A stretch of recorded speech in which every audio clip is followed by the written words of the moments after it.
I used to think I was bad at English, not because I didn't know words, but because every time I opened my mouth, I felt stupid.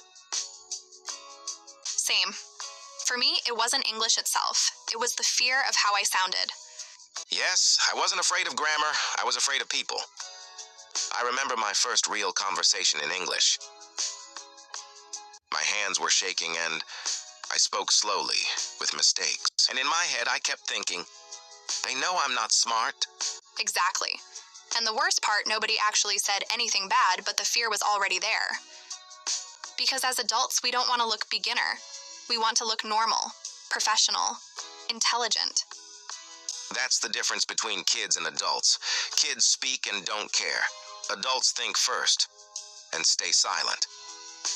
People love to say, just speak more. Don't be afraid. Practice. But nobody explains how to practice when you're scared. Exactly. Fear doesn't disappear because someone tells you to be confident. For me, the problem wasn't English. It was identity. I felt like a different, worse version of myself in English. The first thing that helped me was understanding one fact. Most people don't listen to how you speak. They listen to what you mean. Yes, native speakers don't wait for perfect sentences. They wait for meaning. Another fact, fluency is not vocabulary, it's reaction speed. That changed everything for me. I stopped learning beautiful words and started learning simple reactions. Let's be practical. What actually works for adults? First, stop learning English as a subject. Start learning it as a tool. For example, instead of advanced vocabulary, learn how to agree, how to disagree, how to explain simply, how to pause without panic. Like, let me think. What I mean is, I'm not sure, but these phrases save you? Another thing that helped me, safe environments. Not public speaking, not presentations. Exactly. I started with voice messages and short comments, also one-on-one conversations. And podcasts helped too. Listening to real conversations, not lessons. Because real English is messy, and that normal. Do you remember the moment when fear became smaller? Yes. When I realized I don't need to sound smart, I just need to be understood. That's powerful. And once you accept that, English stops being a test. So if someone is listening right now and feels stuck, you're not bad at English. You're just afraid to be seen learning. And that fear is normal. But it doesn't mean you should stay silent forever. If this sounds like you, you're not alone. This podcast is for adults who learn English differently, not perfectly, but honestly. I've always been afraid of speaking English. Not because I couldn't, but because I felt everyone would judge me. Even today, when I open my English book, I get nervous. I know exactly what you mean. It's not about the words. It's about feeling exposed, like someone will notice every mistake.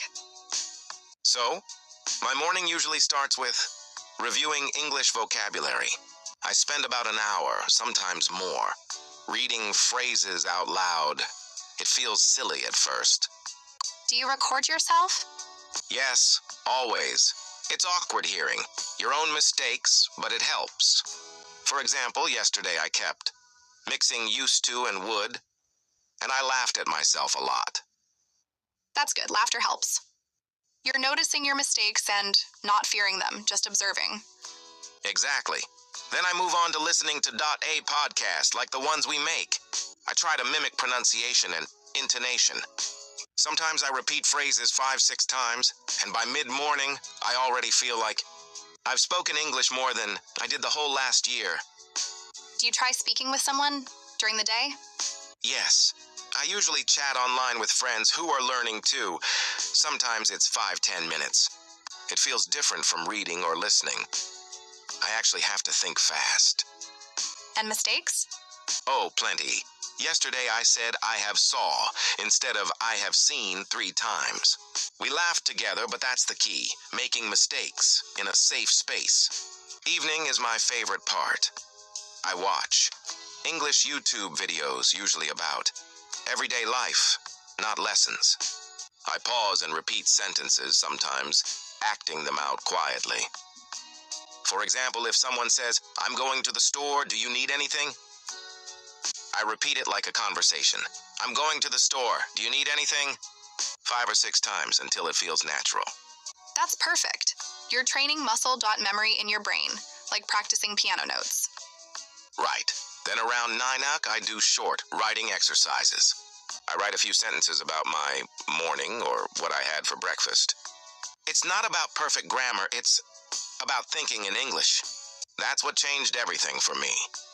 Vocabulary alone doesn't make you fluent. You need to react, repeat, simulate real-life situations.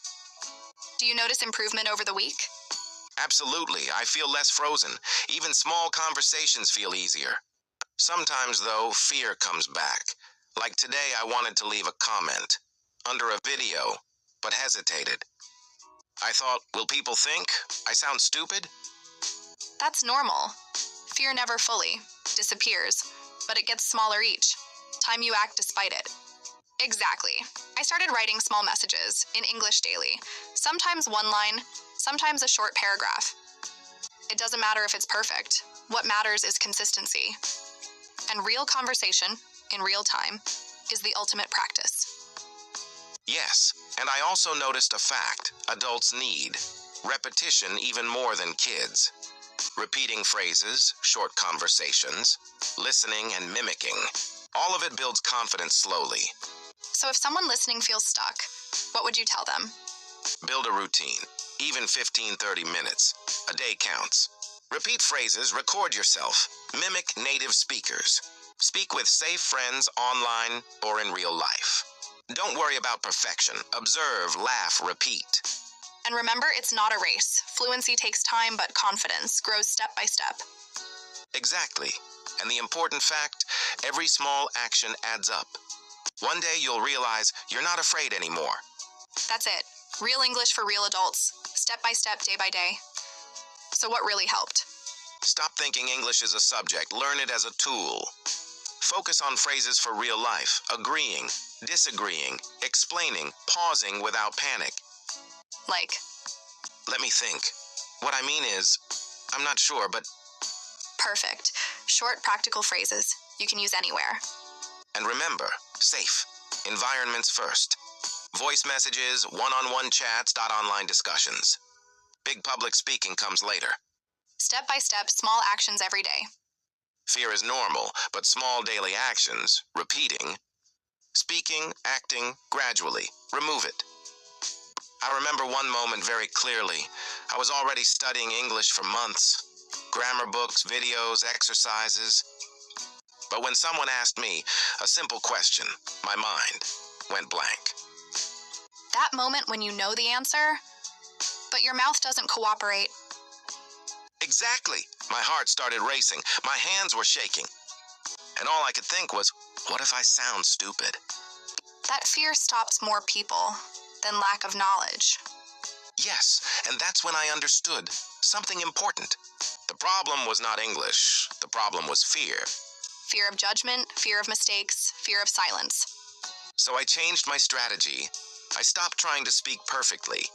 I focused on speaking at all. Even with pauses, even with mistakes, even with a strong accent. I allowed myself to say simple things. Short sentences, real-life phrases. Not impressive English, useful English. And something interesting happened. People didn't laugh. They didn't judge. Most of them were supportive. Some didn't even notice the mistakes. That's when confidence started to grow, slowly, quietly, naturally. So if you're listening right now, and you feel stuck, remember this, you don't need confidence to start speaking. You get confidence by speaking. One phrase, one message, one small step. Every day. And one day, without even noticing, you'll speak. And you won't be afraid anymore. Thank you for spending this time with us. If this episode helped you even a little, take that as a sign to keep going. Don't rush yourself. Progress loves patience. We'll be here next time with new stories and new steps forward. Until then, keep speaking, keep learning, and be kind to yourself.